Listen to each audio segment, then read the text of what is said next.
And we're live. Hey, we are live. It's Friday night, and guess what we are doing right now? Going live. Going live. This is live. This is live. This is live. Yeah, we got recording in the corner. Live recording.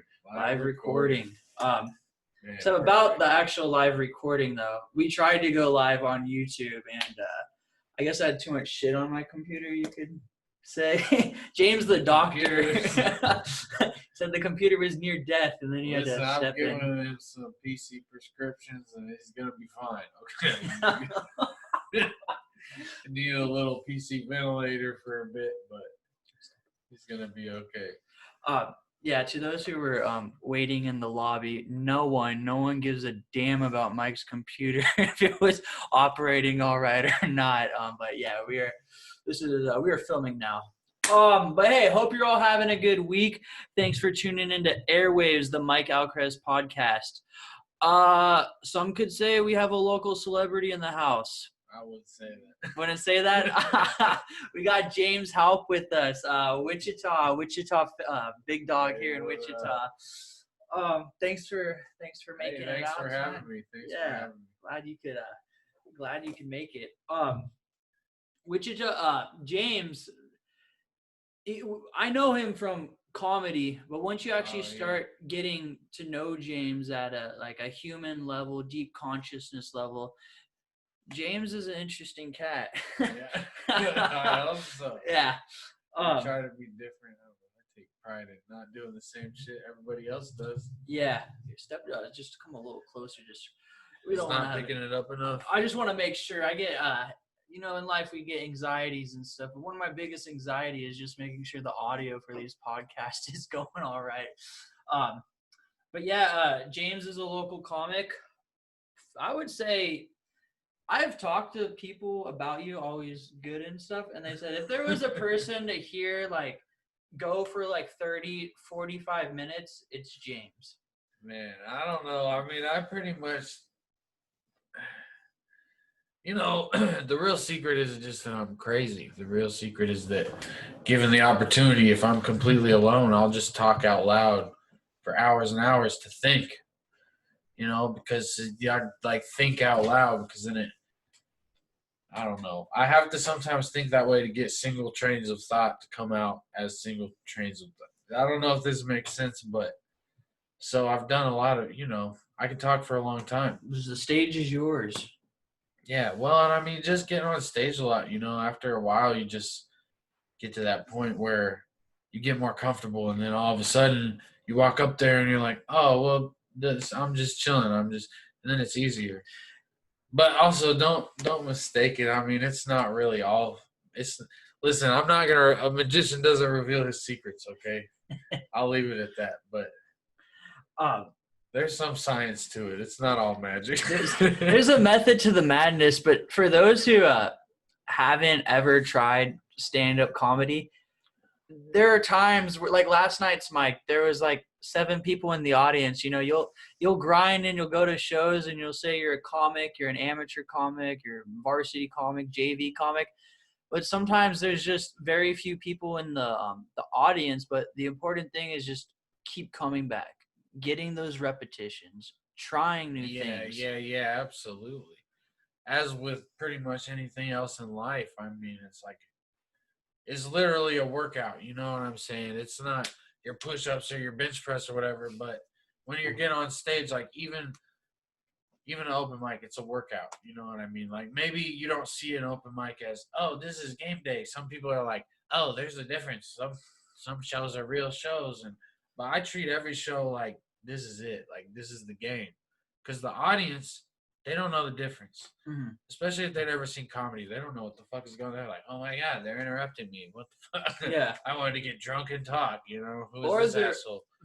I would say, sorry to interrupt, but people that haven't been to shows, would you say they might be kind of fixed in their mind of what they want to hear sometimes, and so sometimes they're for you or sometimes they're against you already? I don't know, because if they've never seen or known who you are, then how are they going to know what you're going to say? They won't. But I do think there's something there's certain jokes, certain comics and material and things where it identifies with a line of thinking that a lot of people have, or a feeling a lot of people have had, or a thought, or an image in their head that, and so people will see that in a comic, they'll be like, oh my God, that's why people are like, oh, I can relate to that, sometimes they're like, you're so relatable. I don't get that as much because, I don't know, I get out there sometimes, but sometimes I do. Sometimes people are like, you're relatable, or I'm like, yeah, but. Because we all relate to James's uncle's joke. You got the joke about the uncle. Yeah, that's one of my oldest jokes.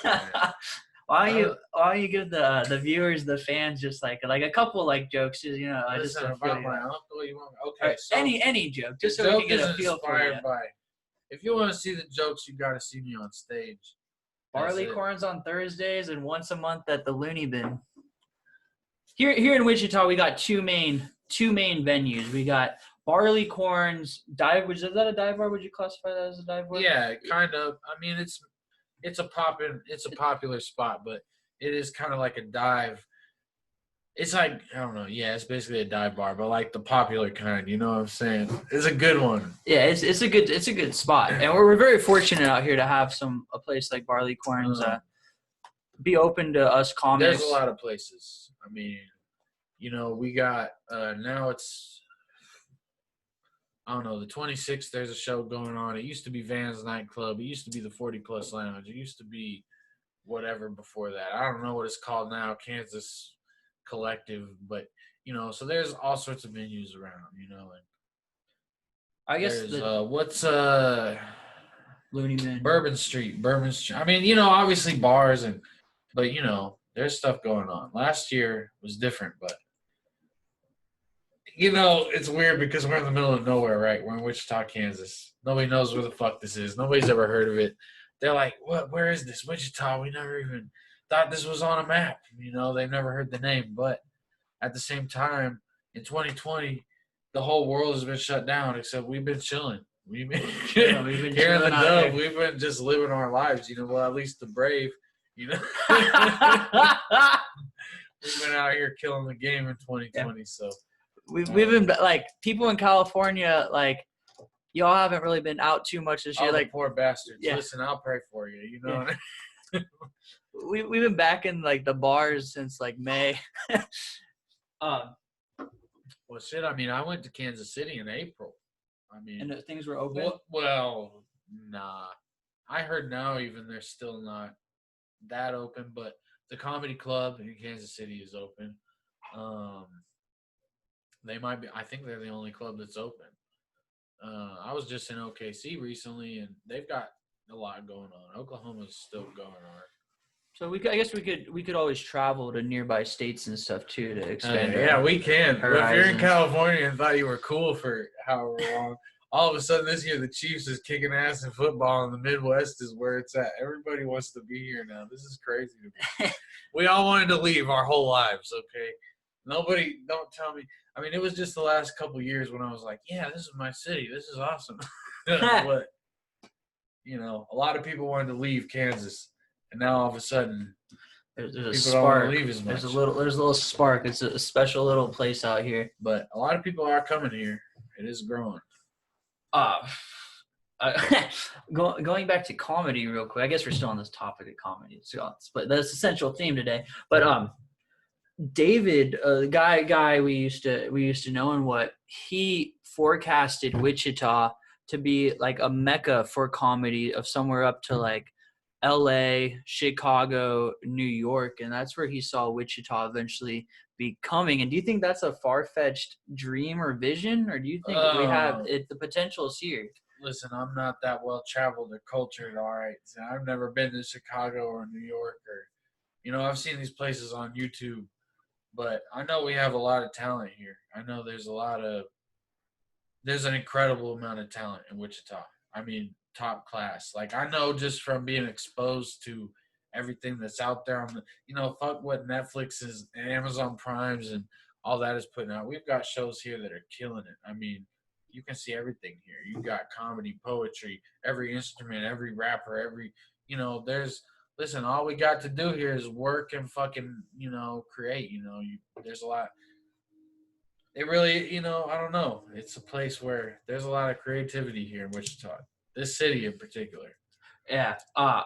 like people who've been knowing me for years, like know I'm from California, and so like I actually got a 316 tat on me now because like, I got 949 for California people. And I'm like no, 316 represent. Like I'm bad, but no, Wichita's a special little place. Has its moments, but shit. But how have you seen like Wichita develop over the last couple years? Like me, I've only been here 4 years, and I've seen a lot just in the last 2 years. But someone who's been around for a while. Yeah, listen, I was born and raised here, so for me, I've seen this my whole life. And to be honest, there didn't used to be shit to do here before, like maybe 2012, 2013. I mean, for real. Even if you weren't a kid, like this was a city where if you were not of drinking age, you had nowhere to go. And even if you were of drinking age, you really just had a choice of a few bars with karaoke night and fucking a couple clubs downtown. That's it. The balcony at the Warren. You know what I'm saying? If you were over 21, you could go sit in the balcony at the fucking Warren, which rest in peace, Warren. You know what I'm saying? That's not even a thing anymore. So, but man, movie theaters are basically not a thing anymore, man. But local watering holes. I mean, the last few years here, as far as being a center we've got all sorts of craft beers, local brewery beer going on, and art going on, and you know, people doing murals and getting grants for giant art projects and local art museums, and you know, we have a lot of good digital artists and there's a lot of culture and art and diversity in this city. This is a really badass city. It really is. It's very small, you know, but there's a lot going on. But basically, if you look at it in COVID, it's almost like what it was 5 years ago, 6 years ago. You know, this is like it sucks, but hey, we still got more going on than California. Yeah. Yeah, we roll with the punches, but we still doing all right. Yeah, I mean, God willing. We got our jobs. We can go outside. You got to wear masks in some places. You got no job. Like, you can work at the gas station, Quick Trip, and be all right. Like, you can work at Target. You can work at Hobby. Hey, don't tell them the secrets. Yeah. I mean, dream bigger, but I'm just saying, like, you can live all right out here in Wichita. People are leaving California in droves, man. Don't bring too many of them here. Some people are like, no, fucking Myke lives in fucking Kansas. Don't go anywhere near We have terrible weather. If you're coming for California, you want to know the real reason nobody comes here? Our weather is the worst in the whole country. It's the most bipolar, changes the most dramatic. People, I know there's other states. There's Oklahoma, and there's a few other states where they're like, oh, our weather is fucking terrible. You've never been to Kansas, man.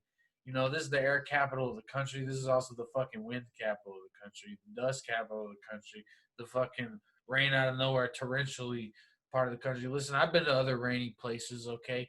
The rain falls straight down, all right? You know what I'm saying? So we don't have straight down rain in Kansas. You know what I mean?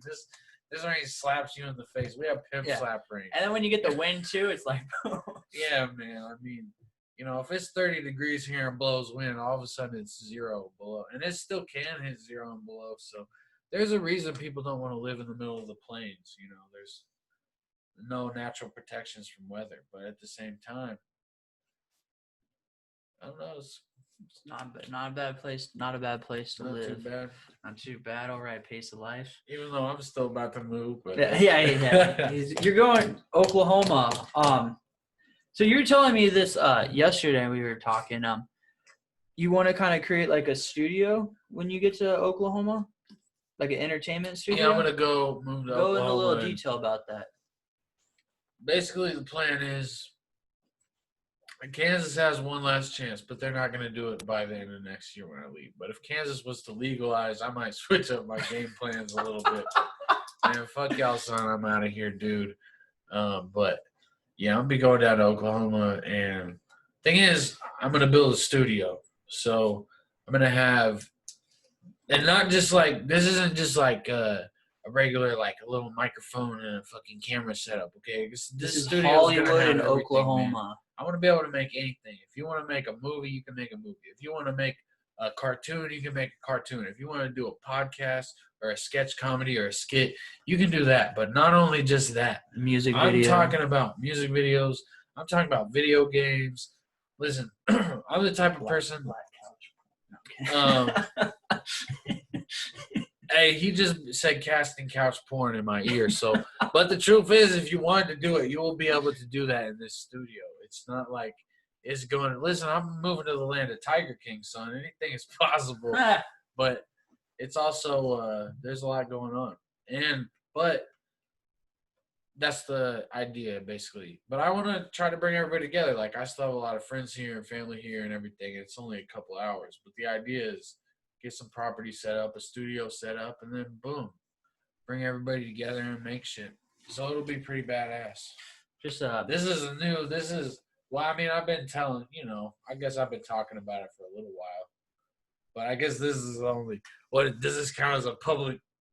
This is a public announcement. Yeah. James Houpt is leaving Wichita. James is like anybody gives a shit. These motherfuckers probably like, man, I wish his bitch ass would leave. James is like LeBron James when he went from the Cavaliers to Miami. He's like, I'm taking my talents to South Beach. He's like, I'm taking my talents to Oklahoma. I mean, it is kind of. I wanted to say no, it's not like that, but it is in some ways kind of like that. Yeah, more or less. But there's a lot. Look, I see a lot of opportunity there, so I'm taking a chance. And I'm trying to, but I know I need to build something for real, and I think that's the place to start doing it. Build well, I mean, there's two avenues and stuff. I mean, being in comedy, it's like we all at the back of our head would like to become famous. Like, that's I think why we do it. To eventually, we don't know when. It's like some people might be grinding for a year, some people might be grinding for 10 years, before you get your moment. Some people might grind their whole life and never make it, but as comics, we all secretly, I think, want to get on the big stage at some point. But then there's also just living, maximizing your life, squeezing the pulp out of each day. I don't know, I guess if you're talking about it sounds like you're trying to ask like what my life goals and like my vision for, I don't know. Well, beyond the studio.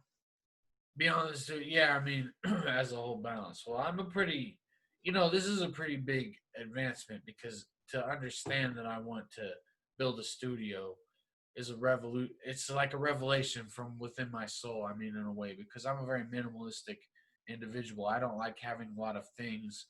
I don't like, I'm not a very material person. I mean, I make money and I save most of it. I don't really fuck around I don't like to buy shit. I don't like to have shit. And the reason why is because things create stress. I've always felt this way for a long time. And I've always dealt with a lot of like stress and worry and anxiety type of issues. Well, I used to. I mean, I've been able to learn how to defeat it, as I've gotten older and wiser. But because of that, I've realized when you have too many things in your life, you have to manage all this stuff. You have to take care of it. I mean, if you have objects, physical objects, you need somewhere to put it. You've got, what if you have to move? What if something has to, oh shit, what if I got too many things? People with, I've grown up with, hoarding in my family. I've seen examples of it in my own family. So I've always understood my whole life, you can't just, what do things give you? You know what I say? So I'm all about what I have is for what I need. Sure. Outside of that. But the studio is a need. It's something that's developed from, and also a need for me to contribute to not just myself, but to my community and to others and to the world as a whole. So it's kind of a James, the community leader. That would sound really strange to me, honestly, if you said that. But, it's weird because sometimes I feel like there are moments in my life at this point because, I'm still obviously plenty young, but I am around a lot of younger people than me. And sometimes I do feel like, oh, man, I kind of have to be a good role model. You know what I'm saying?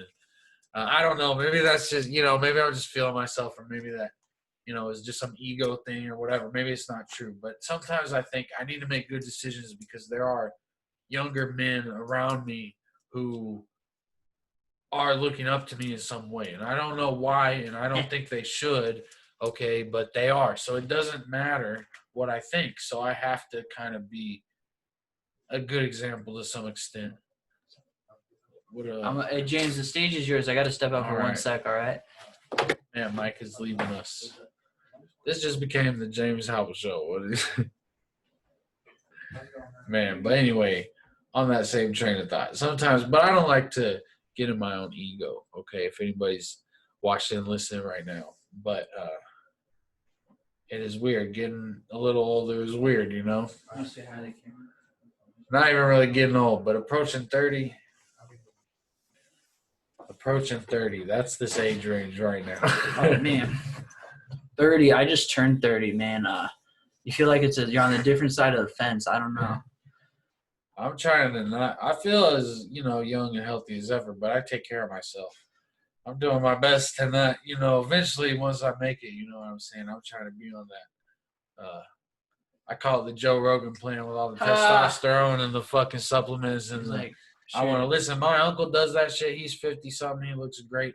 I know that if I get to that point, I can take some fucking supplements and some shots. And yeah, man, all the whatever crazy shit rich people have, you know what I'm saying? One day I'm gonna get all of that, Hell yeah. Yeah, like my rich person goal is like I want like a sauna, and then I want to do like cryotherapy from like time to time, like get in those cryotherapy. with cryotherapy, like get in like the negative like 100 degrees, 200 degrees, man, whatever is, and just it's crazy you say that because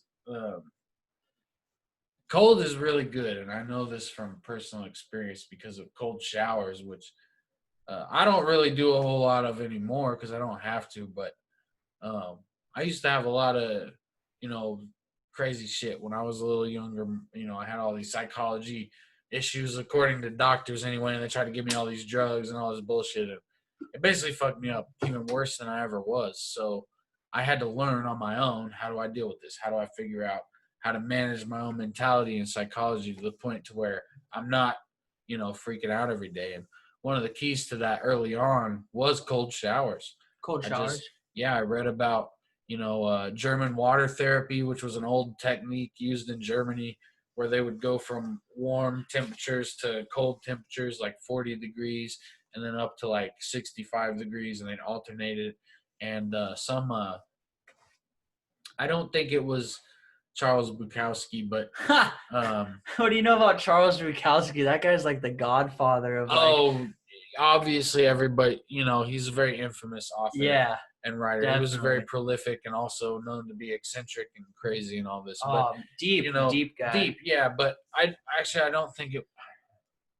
I don't remember which author it is, so don't quote me on this. But there was an old author. Maybe it couldn't have been Bukowski. He was American, so I think it was an English author. But they were put in an insane asylum for being crazy. And what they did is put the dude in ice baths every day. And after like a month, he stopped being crazy. Oh, wow. So I just I was at a point in my life where I was desperate for anything. I read those 2 pieces of data that could have just been bullshit off Reddit. You know what I'm saying? That's probably where I found it. And I was like, oh, this Reddit's going to save my life. So I was like, fuck, let's try this shit out. But cold showers really does help. If you have to, you start it warm and you slowly make it cold. I don't jump into fucking freezing cold. You think I'm crazy? You think I want to start sneezing and you know what I mean?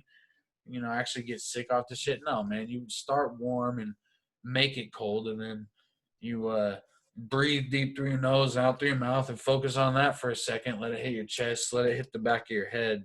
But it does a lot. It promotes the development of what they call brown fat tissue deposits, which is like what do they call it? It's metabolically active. It's fats that also actually burns calories in simple terms. That's what brown fat deposits are, and they're typically found more in places that are colder. So it's like a cold resistance mechanism also almost that your body has. And it's mostly in your chest, around your abdomen, in your neck, around your head.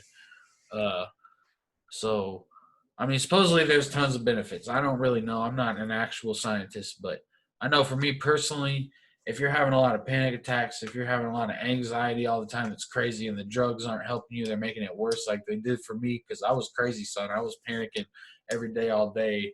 It was a constant 200 beats a minute and sweating. Was it an inward panic, or was was it an outward expression panic? I think we can all relate to anxiety and mental health. I don't really know. I think, it was at a cope point. with it I think a differently. lot of it was natural. I think that, I grew up in a very chaotic environment Same. and carried that chaos into my young adulthood.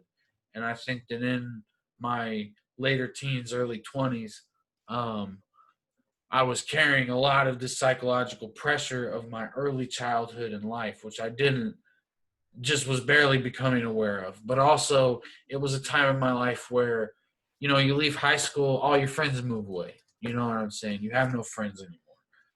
Friend life ain't You don't for know what the me. fuck's going on. Like, now you have to get a job because it's like, now I have to fucking do something. You know what I mean? I'm being forced to because I'm not well off enough to just skedaddle. Now I have to start going to school. So, now I have to move from the place I was living at again, which, you have to do a lot of these different things. It creates even more chaos and disruption in your life. And at a period of time where you really don't know who you are, you're still thinking, listen, when you're 21 years old, even, you're still talking to your friends about what high school math class you had and fucking, oh, do you remember when the guy threw a fucking Copenhagen dip in his mouth in Encore and all this bullshit? You know what I'm saying? Which, happened to be me sometimes. And, but, how is you talk about all the dumb shit, you know what I mean? Oh, what did Mr. Simon say today to the, did you hear about Alyssa Sanders going to detention or whatever the fuck for sticking gum on, Mr. Erickson's asshole? I don't know, but, it's just, so, but you still think about that shit, you know what I mean? So it's a different age, but also a lot was going on at the time. And I jumped straight out of high school into going to school and working full time. Big change. Well, close to full time. This was before the ACA, before that 27-hour a week cutoff or whatever. So like 35 hours a week plus full time and school and all this. But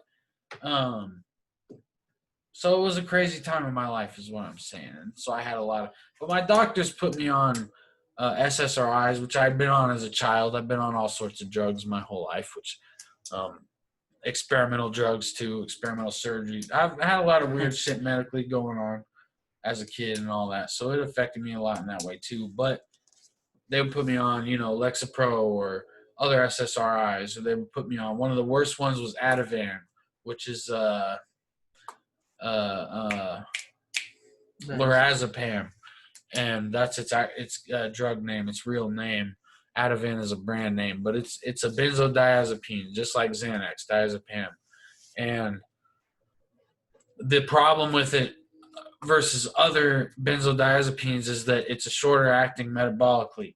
So it's kind of like nicotine. You take a hit of nicotine, it's in you a short period of time, it's gone. So that's why it's so addictive, because you get whatever it gives you and then it's gone and then you want more. So I got terribly hooked on this. The prescription was.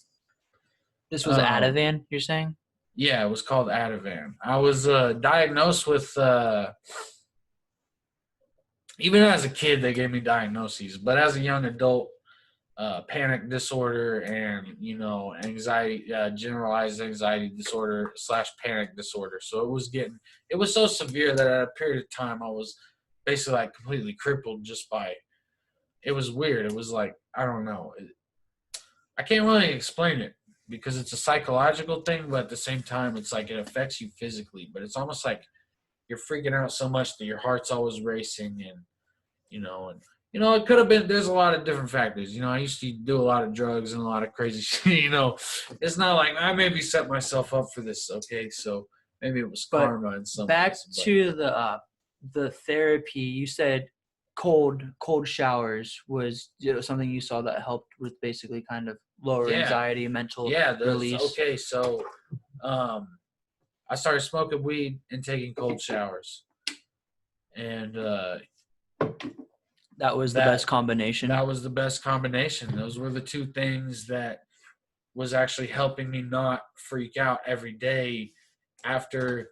And, if your doctor does have one of your drugs, I'm not advocating anybody, do not do not just cut Don't yourself cut off cold these turkey, drugs yeah. cold turkey. It does not work. It's very dangerous, especially with benzos.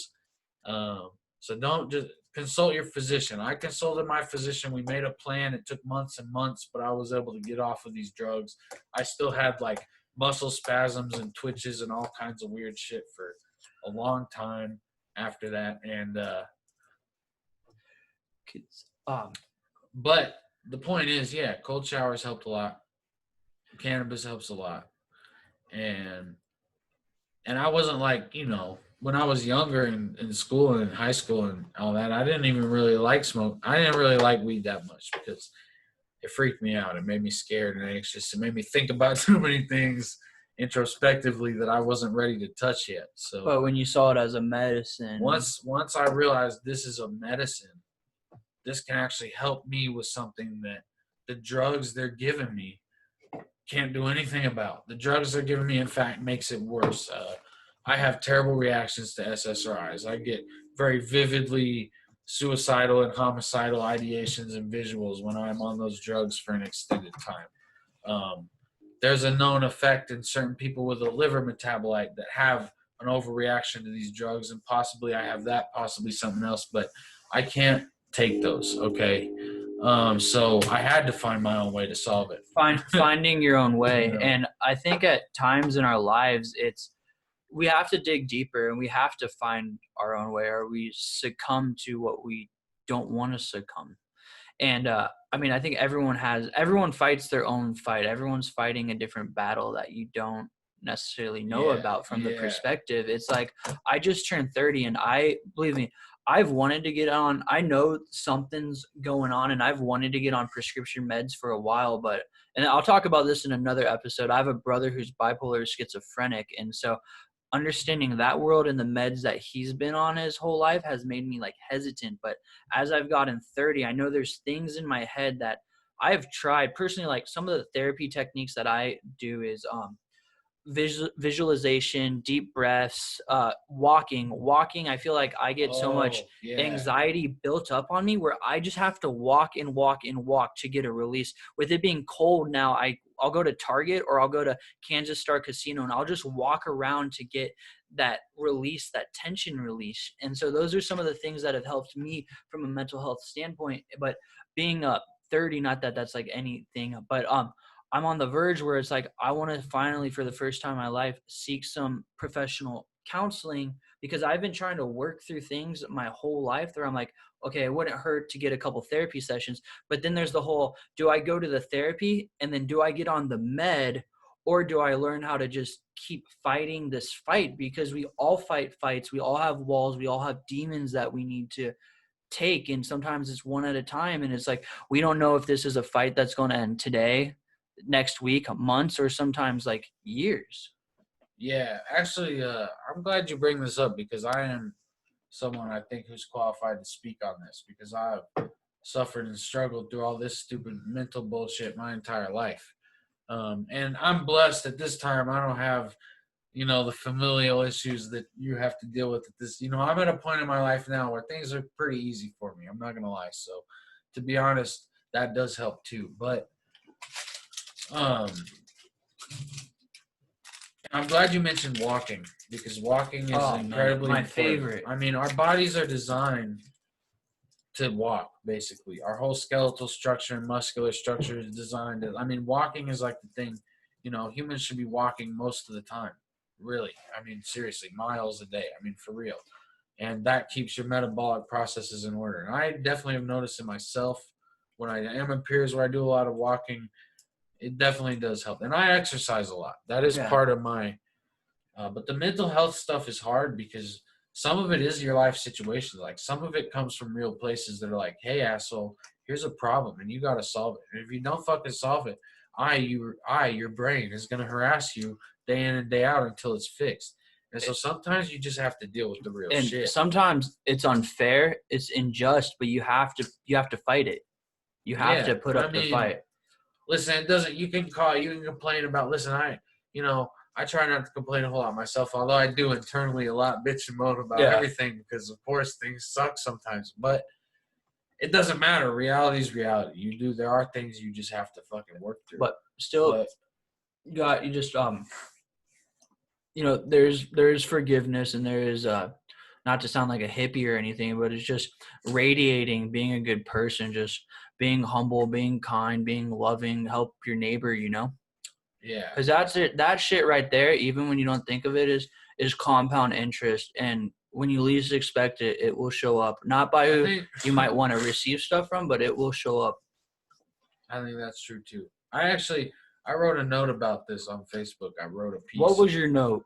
It was about anxiety, and it was about this very topic. It was basically me explaining ways that I used to deal with all these mental health issues and how I was able to start overcoming it. At this point in my life, years later, even from that, a lot of this stuff has ended up paying off immensely. But basically, it was just talking about exercise, cold showers. I don't think I put weed in there, but that's definitely a piece if you're willing to do that or in a state where you're able to legally. Legally. Yeah, follow all your local rules and regulations, okay, son? Call your local politicians. Yeah, Get call on the them, man. phones. If you don't have this shit, man, listen. Knock here in on the Kansas, doors. We should be harassing these fucking assholes. Listen, man.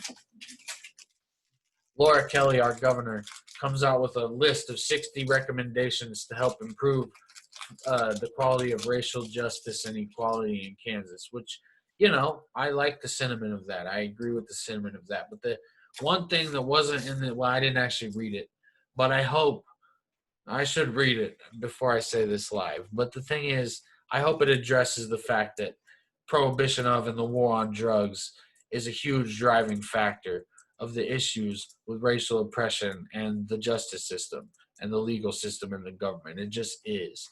And it's just, so until people really start addressing the war on drugs for the heinous act of treason against the American people that it is, I don't know. But I think people are coming around to that.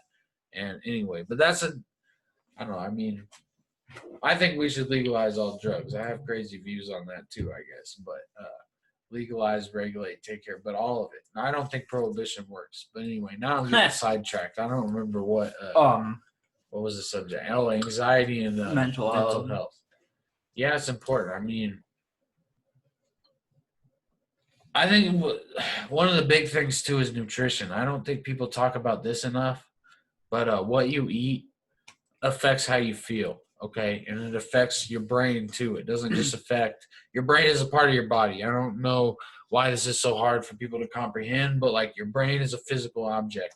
It has weight. You can hold it in your hand if you cut it out of your head. You know what I'm saying? You can feel that shit. It's a real object, and it's made mostly out of fat. The brain's a muscle too. It's made out of fat. It's not really the brain is a very strange thing, but the point is, it's part of your body. What you put in your body affects that.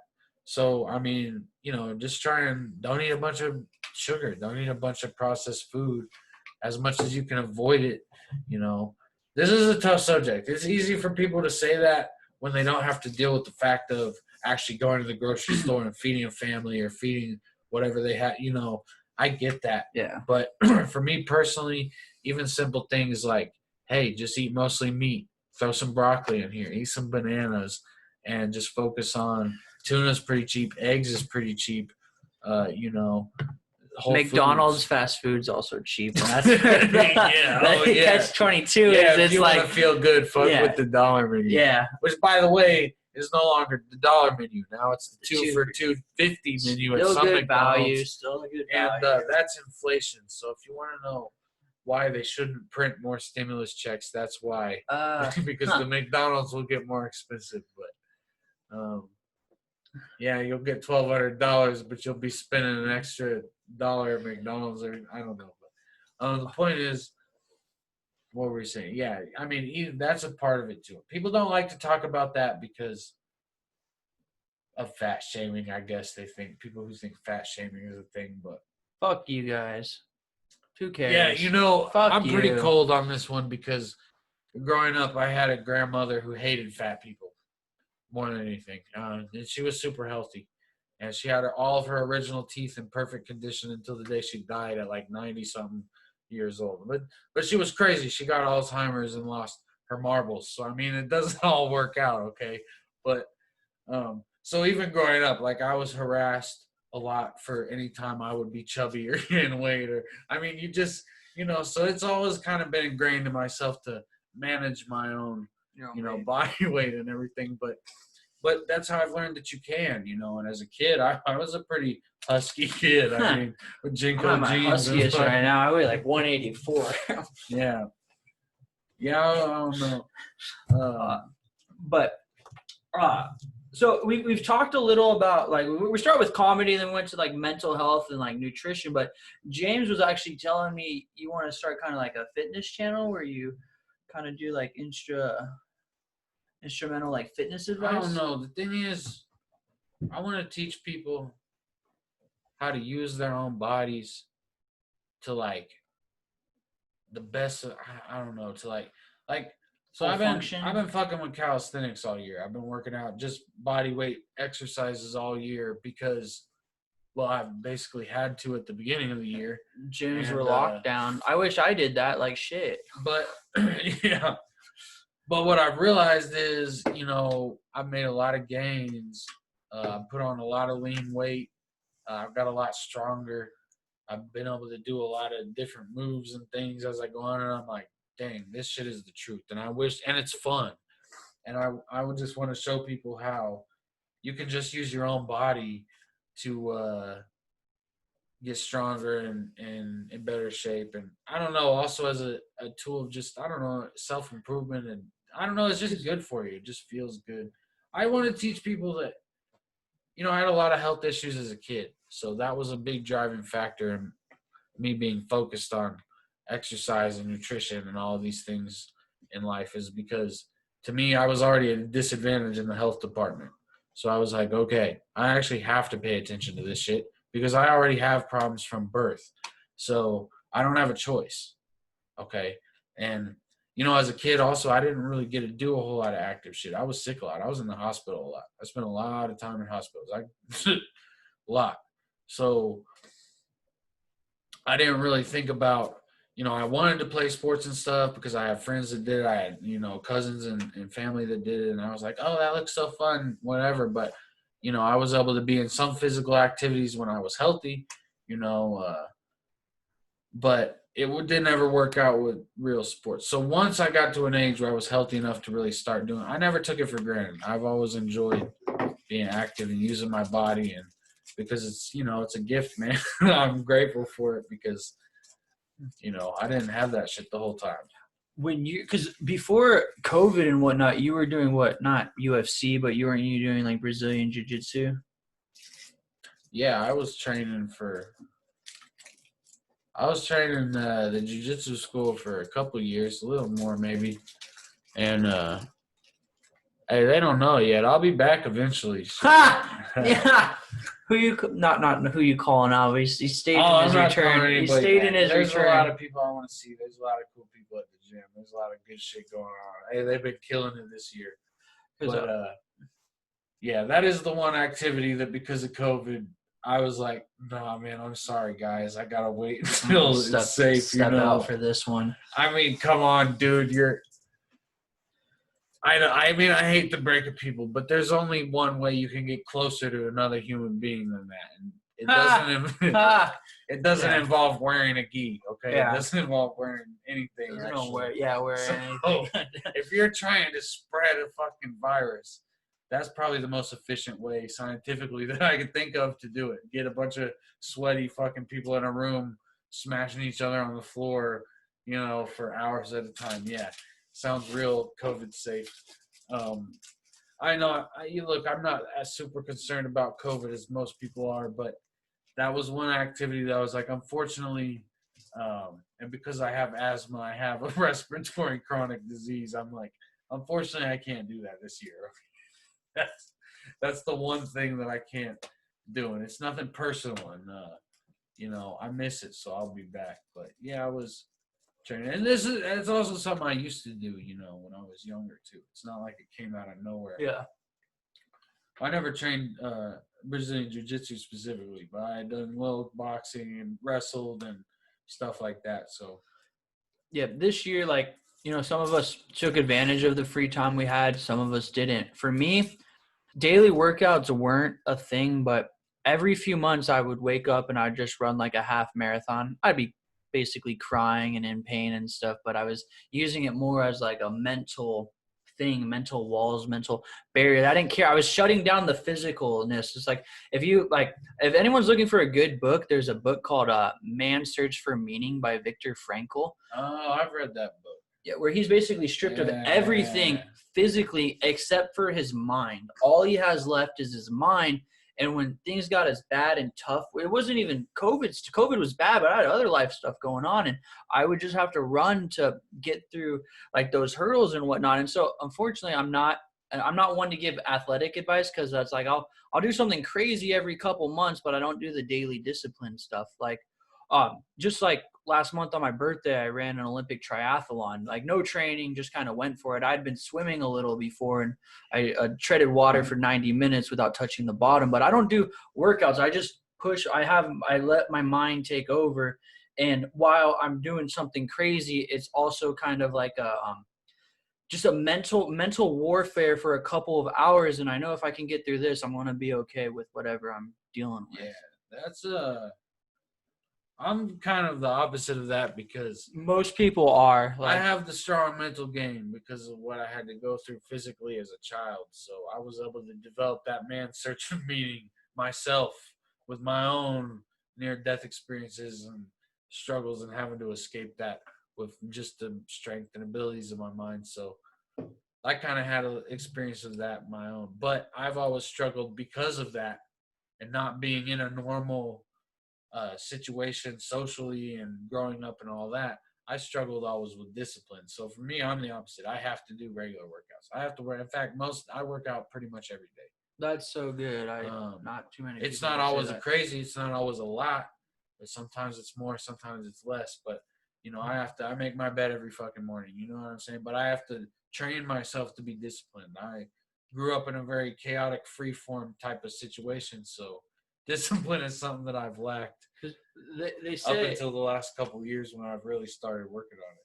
They say 21 days to a new habit, 90 days to like a new lifestyle. And I think it takes as much mental strength just to create like a new habit.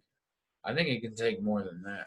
Yeah, most definitely. I mean, not to sound contradicting of myself, but when it comes to like exercise, that's easier for me because I've always enjoyed it. It's always been fun for me. Like even when I was a kid, when I was like 12 or 13, my dad, we started lifting weights together and stuff. And so you had the biceps in middle school? He used to, oh man, my biceps is like a weak spot. It's getting better now with all the pull-ups I do, but my triceps are way bigger. But I'm getting there. I'm working on it. But so even as a kid, it was kind of something that was fun to me. So I'm very fortunate of that because I think a lot of people don't enjoy exercise.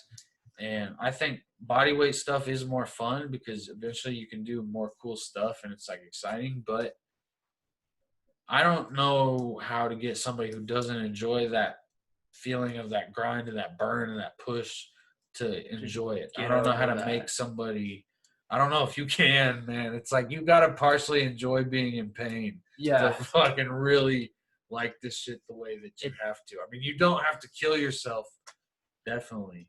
But it's about also locating, like in anything really, like I think maybe three things, maybe more, but drive, motivation, and passion. Drive and motivation might be the same thing and stuff, but I think you gotta want whatever you want from within. Yeah, I agree with that. It's interesting you say that. I think that motivation is bullshit. That's why I've learned, and that's been kind of a recent. You can do it. Here's your trophy. I think that's bullshit. Yeah. I think every once in a while, there's a type of person that needs that. They need that mental fucking key bump to fucking get their, they need that whatever to get their brain. Oh man, I'm ready to do some shit. But I think really drive is a better thing. I think drive and ambition is a much better thing because that comes from grit. Yeah, grit. I mean, but, in a way, yeah, I guess I don't.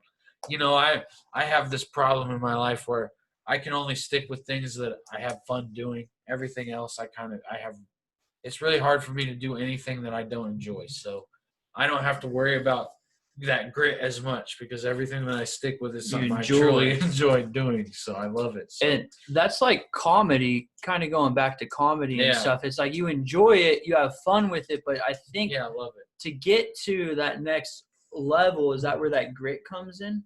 Well, yeah. Or I in mean, talent? I always feel like, to me, this is just normal. I have to be on that stage as much as I can. So I'm always at every show, and I try to be everywhere I can possibly. If something comes up and I can't make it, or if I don't know about it, then I won't be there. But those are really the only reasons, for the most part, that I won't be somewhere. But you got to put in a lot of time and a lot of work and effort, and it does suck a lot at first. It's funny because You'll bomb. yeah, you'll eat fucking shit. Okay, You'll get looks from people. Like, I mean, like okay, no eye listen. contact. I've had my 8 Mile moment, and that was maybe even more recent. I've had a really terrible bomb experience. Where was that at? That was at Barleycorns. That was at a Lyrics and Laughs. That was. There was one particular Lyrics and Laughs where I just, for some reason, when I stepped on stage and grabbed the mic, it was Mom's Spaghetti, and I was like, and it was the worst. I wanted to kill myself, man. For those of who don't know what Lyrics and Laugh is, what show exactly is that? Lyrics and Laughs is the shit. First of all, it's nationally nominated and awarded performing artist showcase, which has all sorts of genres. It's not just comedy. There's poetry, there's rappers, there's singers, there's all kinds of shit, man. All sorts of creative genius type people are up there doing all sorts of crazy shit. Yeah, man, the next whoever, the biggest name you can think of, that next person is there, okay, probably. So it's pretty badass. How do you get plugged with that if you were looking to maybe be on that show? If you were like a rapper or a singer, is it just the people you know, or do you just shoot them a message on Facebook? Look, the guy in charge of it is Black Soul. If you want to get on Lyrics and Laughs, you got to talk to Soul. Send him a demo tape, or? I don't know. Yeah, I don't know. You just got to know Soul. Listen, you didn't hear it from me, but no, you did. That's who you have to talk to, man. True Poetry, Black Soul. That's who you need to get with. Because I don't book for that show. Yeah, but basically, this is a big showcase. So when I say this was my 8 Mile moment, this is a big show. This is a packed. There's like, a couple. I mean, it's a small room, but it's like 150 maybe max. So, but it's packed. It feels like that energy and just choking up there. That's probably the worst bomb I ever had, but that was also for, just, I don't know. It was a particular night of things that lined up in a way that in my soul that one hurt the most. But, I ate shit for at least a year. I started doing stand-up comedy, and I mean, I just ate shit all the time. James is a true OG. Like don't say we used to do shows like from time to time at a laundromat where I used to do shows at fucking laundromats. That was if you've never seen a laundromat show, you haven't seen shit, because that's a towel on the ground, a mic, and kids. We used to throw a towel on the ground and have a that was the signature. But I mean, there's more underground shit that was before even when I started that I wished I was a part of. But yeah, that's the laundromat shows. For some reason, people talk about that a lot now, and everybody's like, "Oh, I wish I could have done that." And I've thought about doing it again, but we'll see. But maybe one time for the one time before I move. I think we've maybe learned and grown a lot as people where we could make it bigger than what it was then. Oh, for sure. Yeah, like we've learned some lessons and tips just from the grind, where it's like, instead of just popping up, it's like, no, let's pack this laundromat. Like, that was a few years ago.